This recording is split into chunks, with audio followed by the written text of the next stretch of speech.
Welcome to Season 2 of the SOAR podcast, the place for creative entrepreneurs who want to build healthier, happier, more profitable self-employed businesses. I'm your host, Ray Hyde Cornell, business mentor at Chiron Consulting and CEO and senior copywriter at Cornell Content Marketing. Get ready to soar.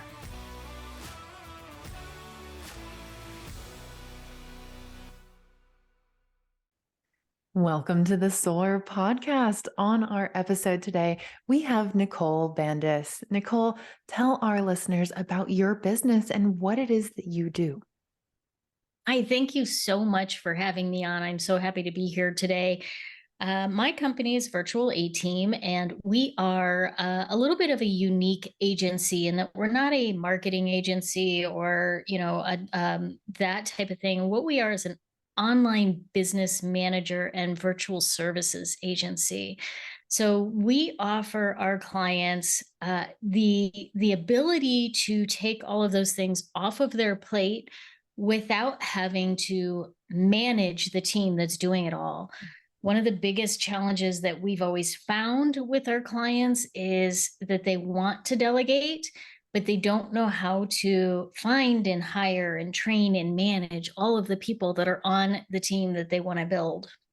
So we do it all for them and make sure that they have time for what matters most and the things that only they can do in their business. There's so much that you just said that I want to dig into. So I'm trying to decide where to start. Let's start at that last point that you made, which is that you are trying to help people free up time for what matters most. That to me really speaks to the why. Why hire help?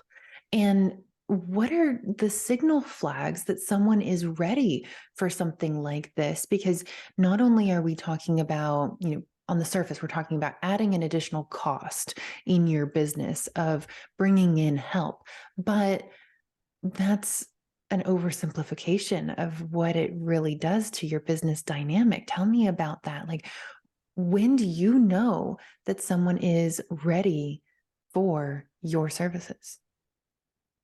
It's an interesting question because everybody wants that benchmark, like, well, when I get this many clients or when I've reached this size revenue. And my answer to that question is a little bit different in that you're ready when you become overwhelmed with what you're doing, when it's no longer a hobby, you actually have a legitimate business and you are looking at saying, I don't want to do all of the things. I don't want to have to do all the things.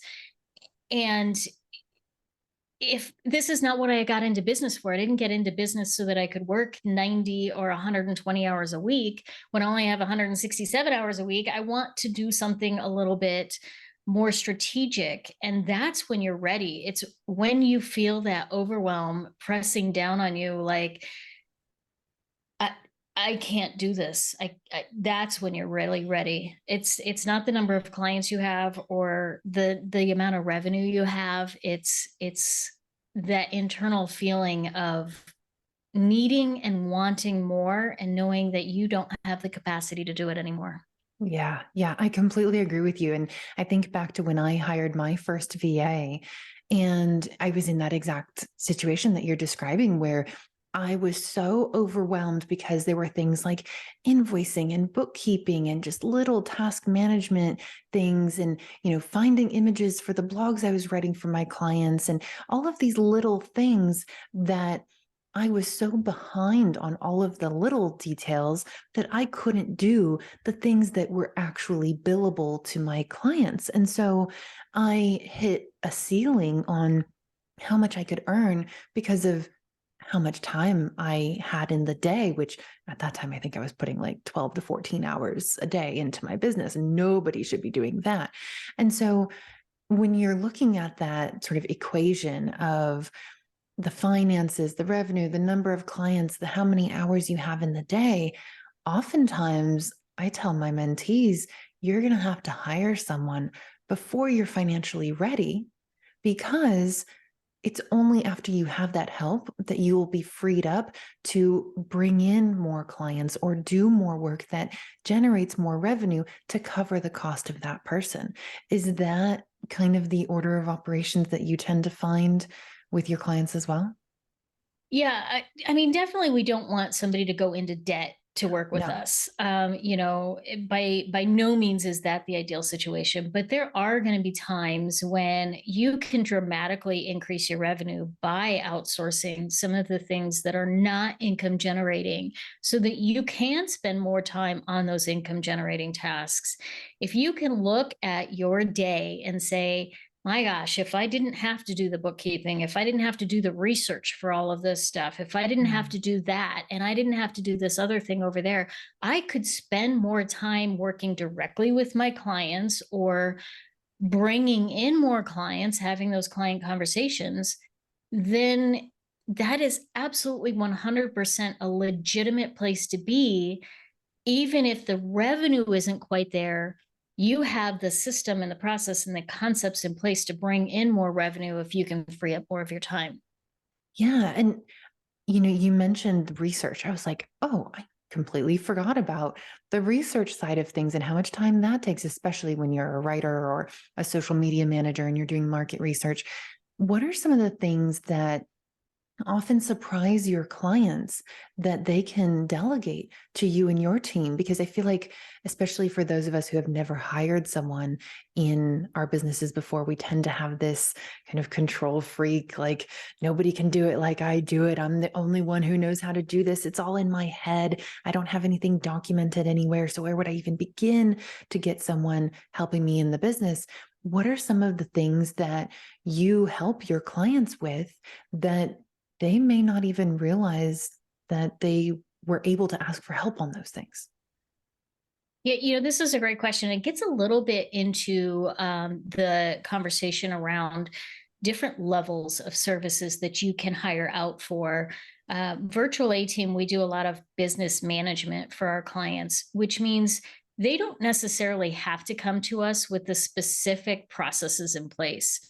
They don't have to already know what to take off their plate.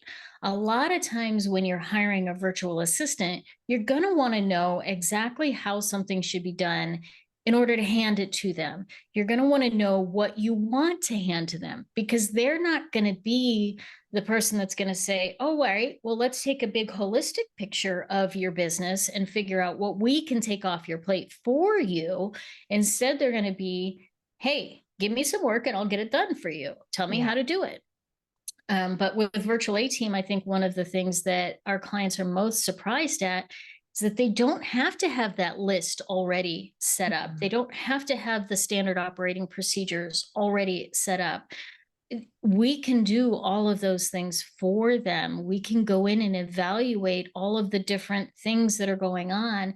And while we're definitely not strategists by any means, we're not going to, do an entire audit of your business and say, well, here's how you can scale. We're certainly going to be able to help figure out what processes can be taken off of your plate so that it does free you up for more time. So you bring up the difference between a VA and an OBM. So what does someone who's kind of shopping around for help need to know about those options?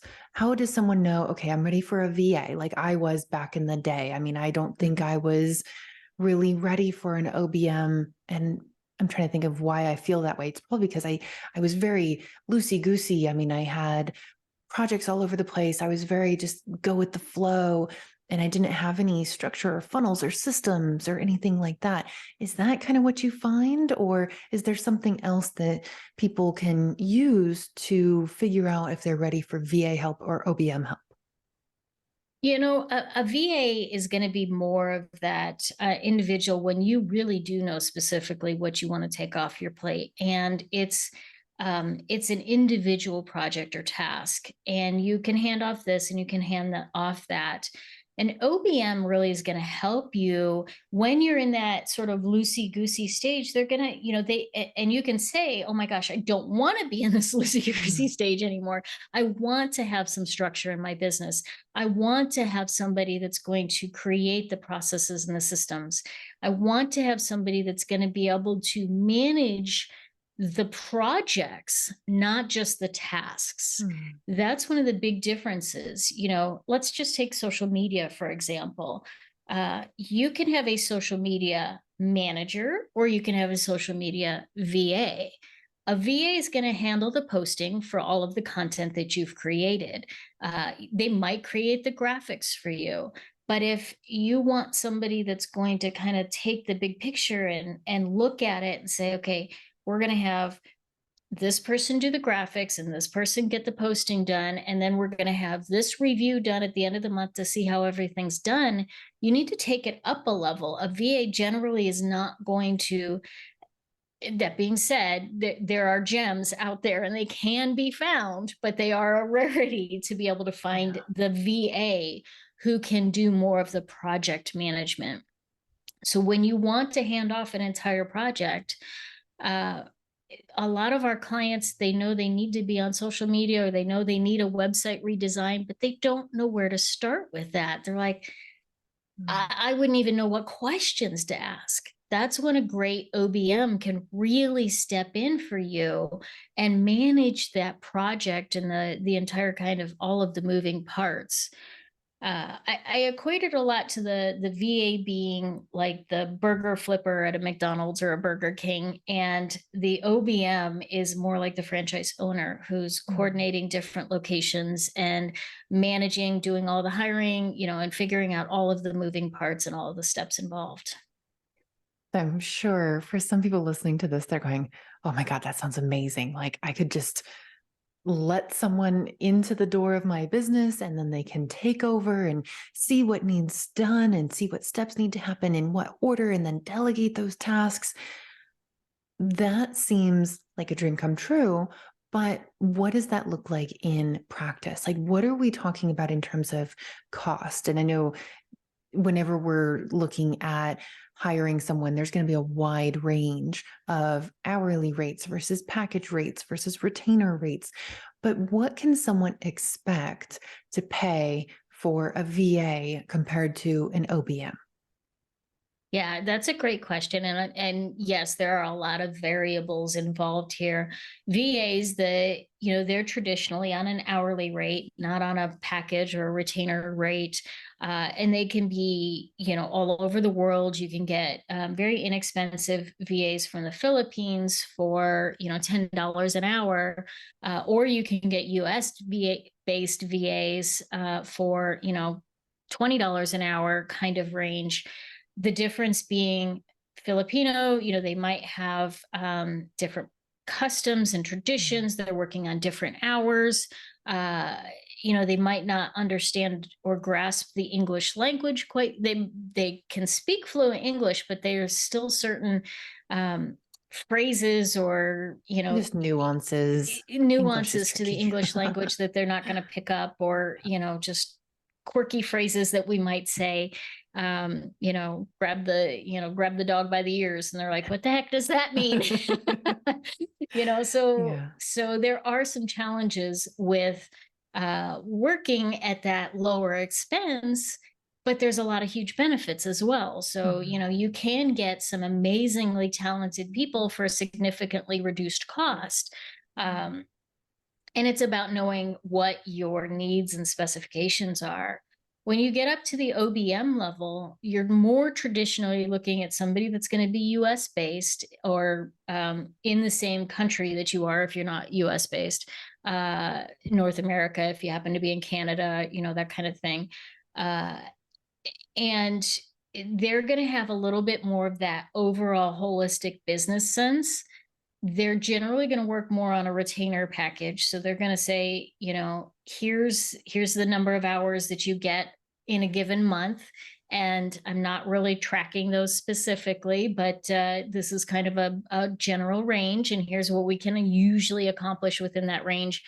And generally, you're going to be looking at on an hourly rate somewhere between 50 and 75 an hour for an OBM.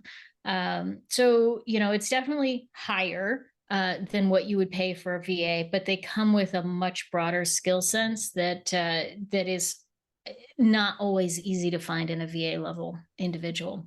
Absolutely. And I think this goes back to what you were saying at the beginning of when do you know if you're ready to hire?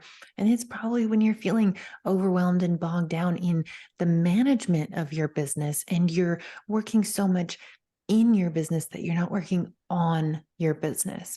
And things Right. that are kind of categorized as working on your business, that includes your marketing, getting new clients, getting better clients, raising your rates, all of that business development stuff that is, in my opinion, one of the most exciting things about being self-employed, because then you really have full control over what your life looks like and how you're spending your time and how you're spending your days.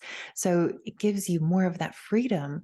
Whereas when you hire a VA, and don't get me wrong, we have some amazing VAs on the Cornell team, but you have to really spell out, okay, this is what I need. Here's some instructions. Here's, reach me between these hours and these hours if you have any questions or if you have trouble logging in from overseas. That's something that we often bump into a lot, where our VAs need to use a VPN to tell their internet signal that they're actually based in the US so that they can get access to certain platforms that we need them to access.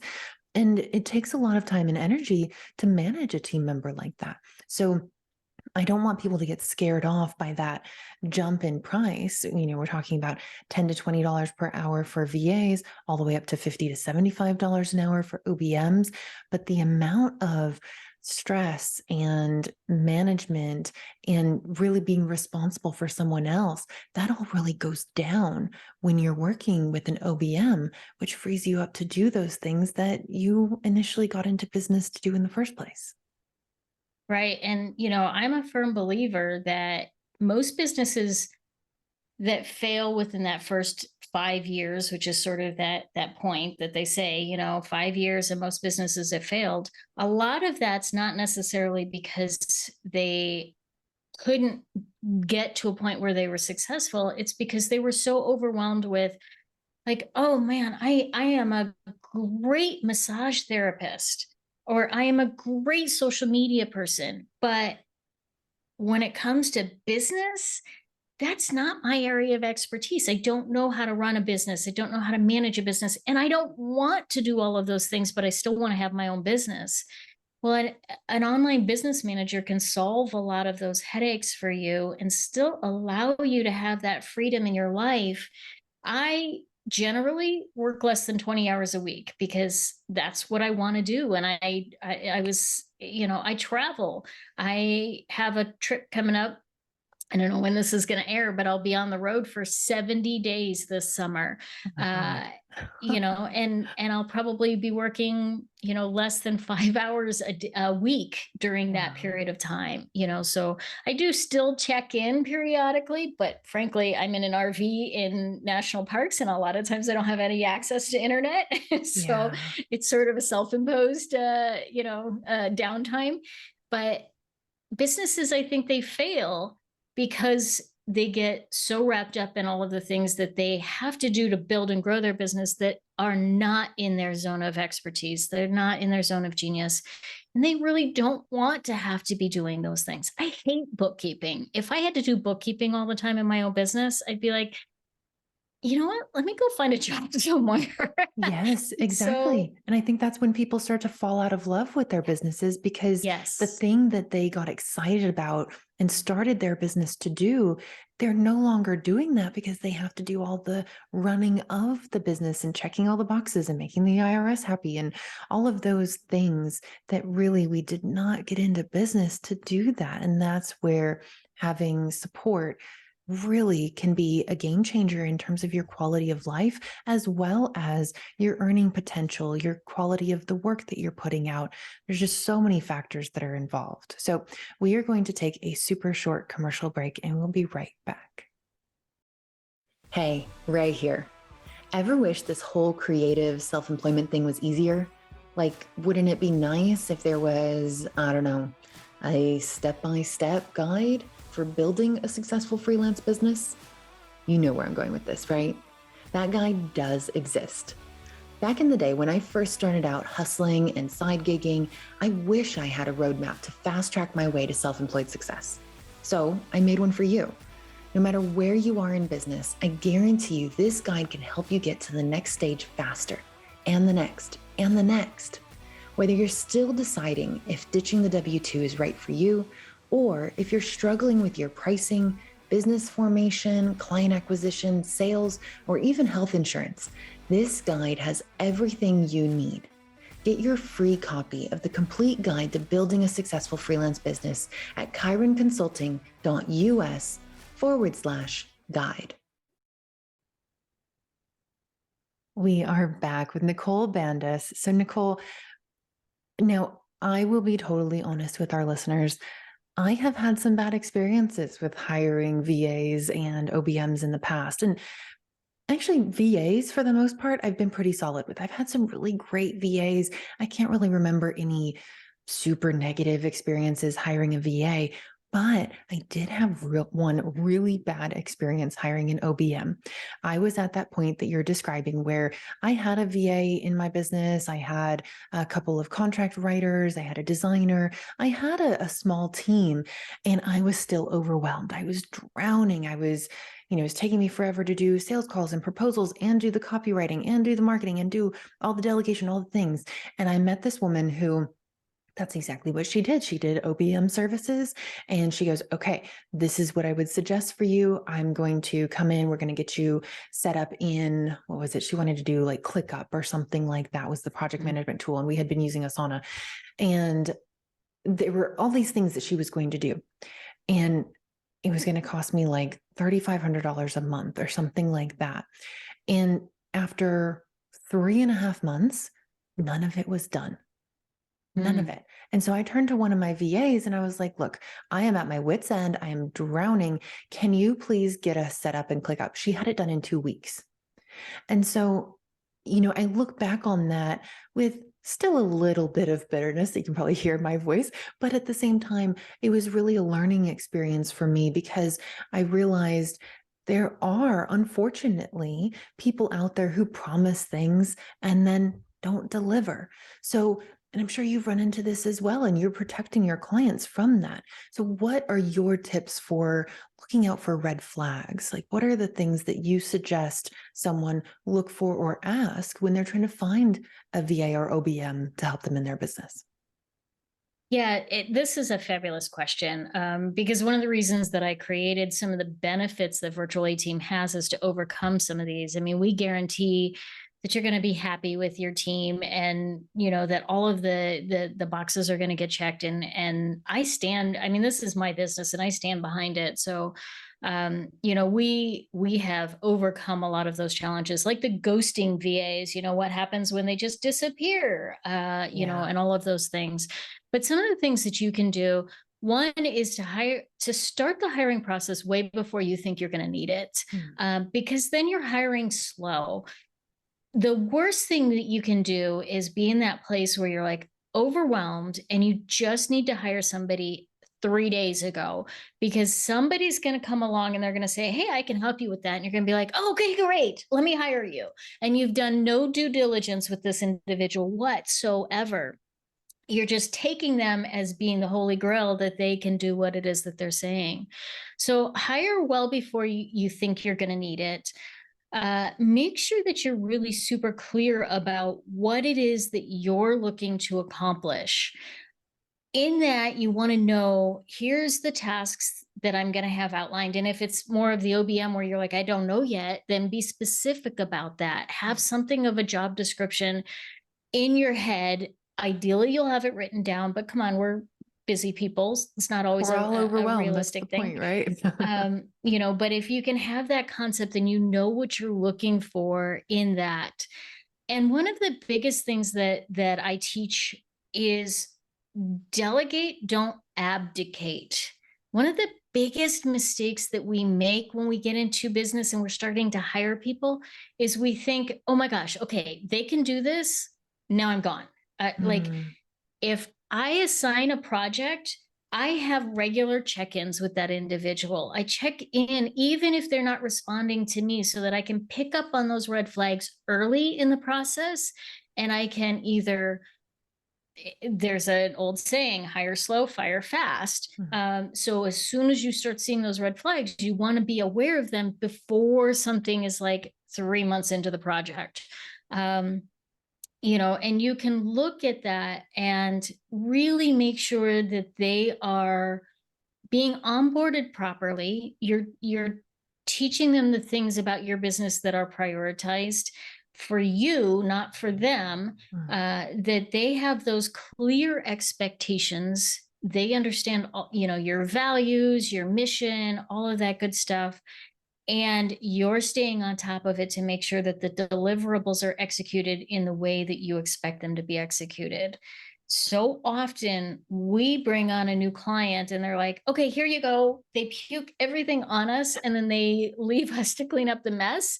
And when we have questions, they're not responding because they're busy. They've moved on to something else. And I'm not saying this is the case for you or the situation that you were in, but it's one of the biggest challenges that we see is that they're like, I just need to get that off my plate. And now I'm going to totally focus on something else and forget that that even existed because I think somebody else is handling it.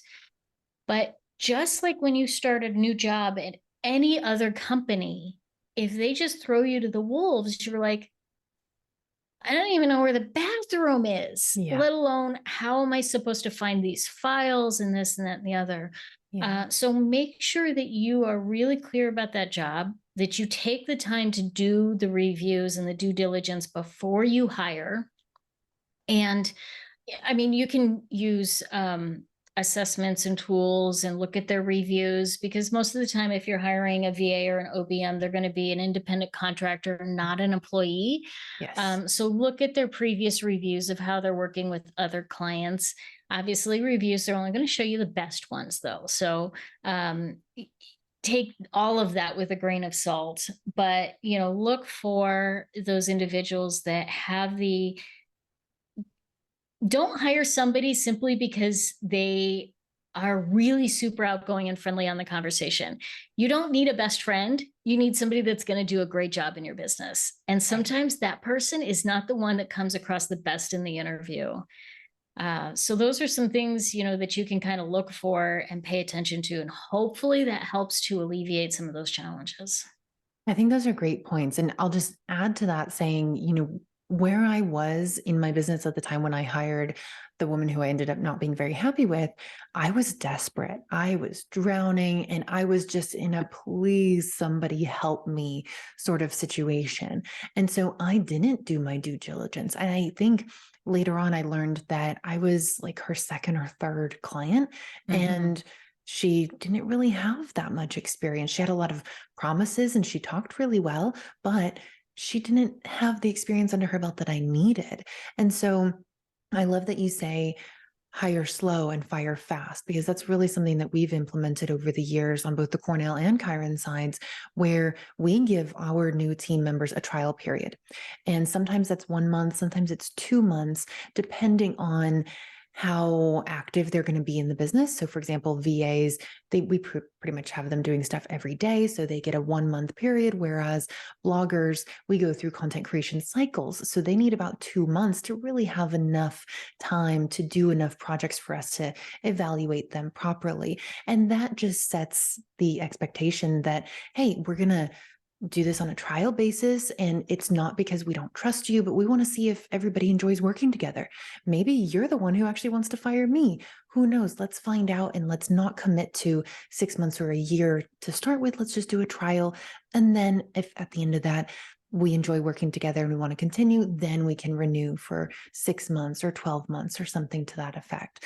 But with all of that, the other piece is making sure that you are leaving that door open for questions. I think one of the biggest red flags I've learned about is when I have a team member start and they start the role and then I never hear from them. They don't ask questions. They don't say, hey, I can't get into this document, or hey, by the way, do you prefer this type of spelling, or do you want to use contractions? I'm thinking about copy editors right now because we're bringing on a new copy editor. And so I'm like, does this client prefer contractions, or do they want to be more formal? When I don't hear any questions from the person, that worries me.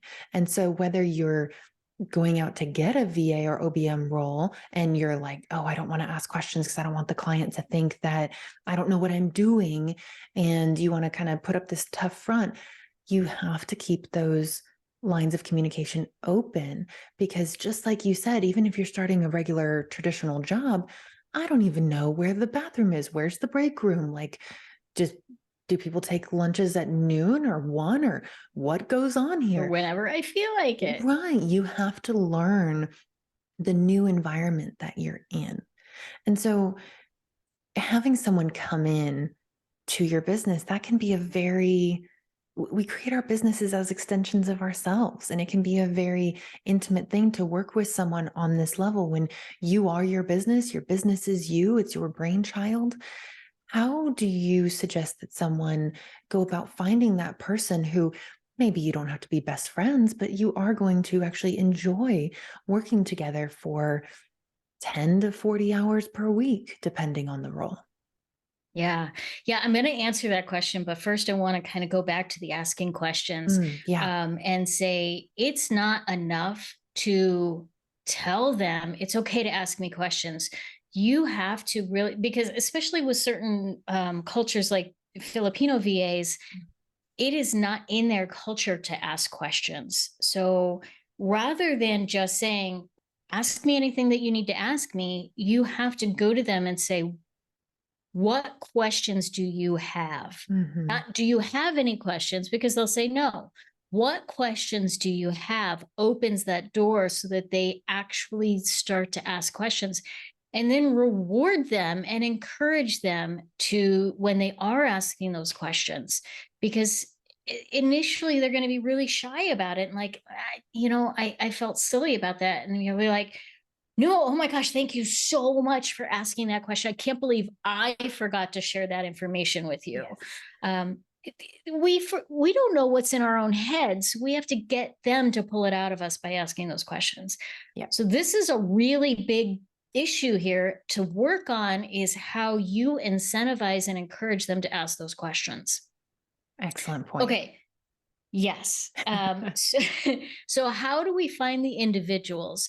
There are some great resources out there. I love using LinkedIn. Mm. You can post jobs on LinkedIn and get tons and tons of applications through that process. One of the things that I've developed that's kind of proprietary here at Virtual A Team is I actually have a scoring system. So rather than going through and waiting all of these applications, all of these resumes that all look different, and you're comparing an apple to an orange to a peanut.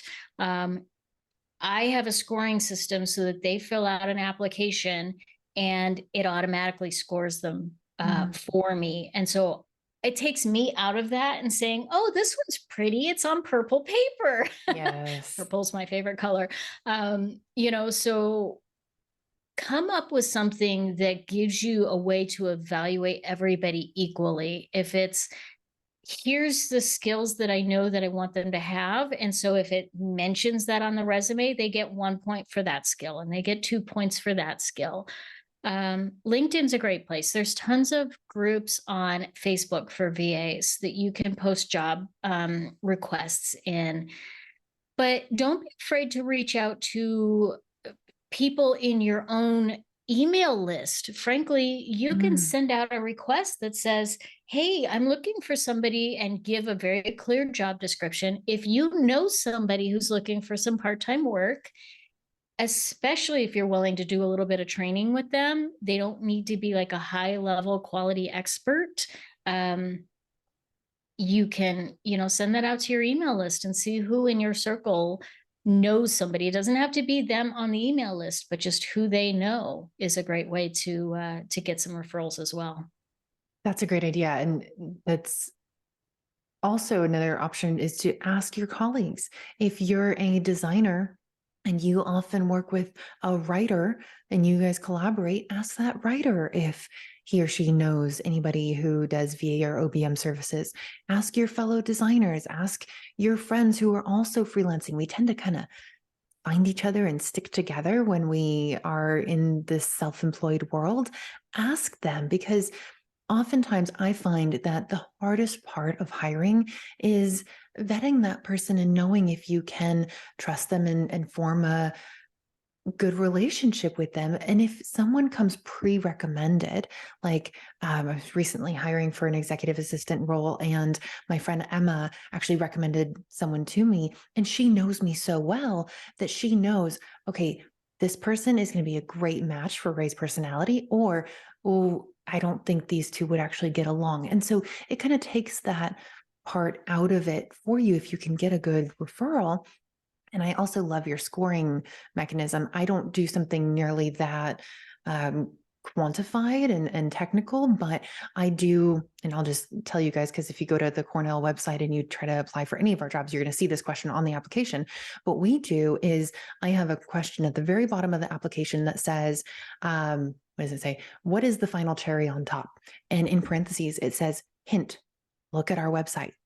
And what I'm looking for is someone who's detail oriented, someone who's proactive, and someone who can go see if they can find the answers to their questions before they come to me for everything. Because I don't mind if someone asks me questions, but I also don't want them to ask me questions that are right there in the training materials that I've given them, or right there, in front of them. Like, go try to find the answer first yourself. And then if you can't find it, then come to me. And to answer this question, all someone has to go do is go to the Cornell website and do Control F and type in cherry to look for that phrasing on our website, and they will find it. And so when I look at applications, I just start at that last question and I go, okay, did they get it right? Did they get it right? If so, they're going to stay in the pile. If not, sorry, I'm going to filter you out because you didn't try to find the answer, and it's very easy to find. So Right. think Yeah, about. we actually have that. We do that too. And our answer is right in the application or the job description. So all they had to do is read the job description, and that has Exactly. the information. And you would be shocked how many people don't read those job descriptions. Right. So it is that basic filtering process that will dramatically, I mean, when I put out a listing for a VA, I easily get in 2 days 150 applications, and I don't want to go through 150 applications. So that narrows it down usually to about 30, because that many people don't read the entire application. So Yep. And yeah, I've very had the common. exact same. I back those ratios. That sounds about right for us as well. Yeah, it's really interesting. So Yeah. if someone is ready to get started either working with a VA or in OBM, where can they go to learn more about you and find out if you guys might be a good fit? Yeah. So you can actually, hopefully you can still hear me because I paused there. It froze for a second. Let's redo that. Okay, perfect. Cool. So where can people go to check you out if they want to learn more about your services and maybe find out if you might be a right fit to help them run their business? Yeah, thanks so much for having me on. I'm glad I've gotten to answer some of these questions. The best place to catch me is virtualateam.com. All of our socials are there. You can actually take a quiz that will tell you how ready are you for a virtual A team. So that's a free, it takes about 2-3 minutes. Pop in and take a couple of quick questions, answer a couple of quick questions, and you'll know whether or not you really are truly ready for your own virtual A team. And you can book a call with us to find out if you're ready to get that scheduled. Awesome. Thank you so much for being here, Nicole. This was great. Thank you.